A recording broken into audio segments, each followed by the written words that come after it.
Pemirsa, informasi terkait dengan Kejagung Sambangi Kajari Bintan akan segera kami melaporkan.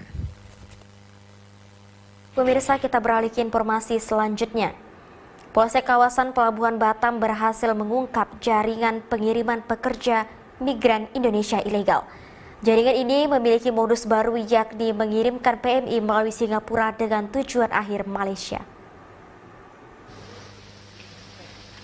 Dalam kasus ini, polisi menangkap 5 orang tersangka, yakni H, S, SW, I, dan HN.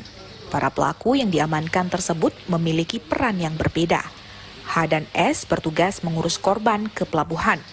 S dan I bertugas menjemput ke bandara dan mengantarkan ke pelabuhan, serta HN bertugas mengurus korban di penampungan. Sebelum diberangkatkan, seluruh calon PMI ini ditampung di Hotel Caliban yang berada di Batam Center. Pelaku pengiriman PMI ilegal sudah dilakukan sebanyak 8 kali. Mereka mendapat upah sebanyak 5 juta rupiah per bulannya. Sekilas tidak ada beda dokumen calon PMI ini, seluruhnya lengkap. Cuma mereka menggunakan paspor pelancong dan tidak dilengkapi persyaratan lainnya untuk bekerja di luar negeri. Polisi juga masih melakukan pengejaran terhadap RS dan S. Keduanya merupakan perekrut PMI ilegal di Pulau Jawa yang masuk daftar pencarian orang atau DPO.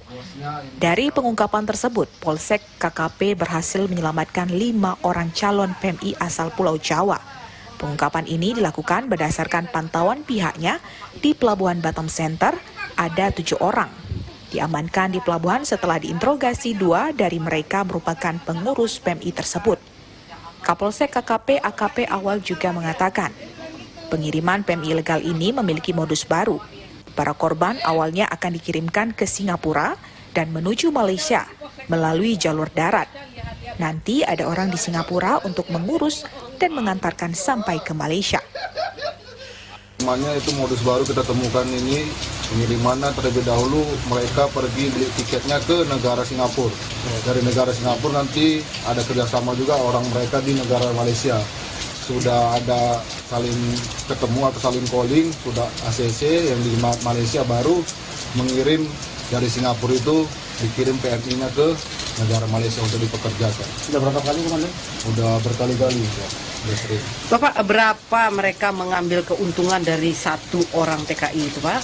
Bervariasi, ada yang 10 juta, ada yang 14 juta, ada 15 juta, yang paling besar 17 juta.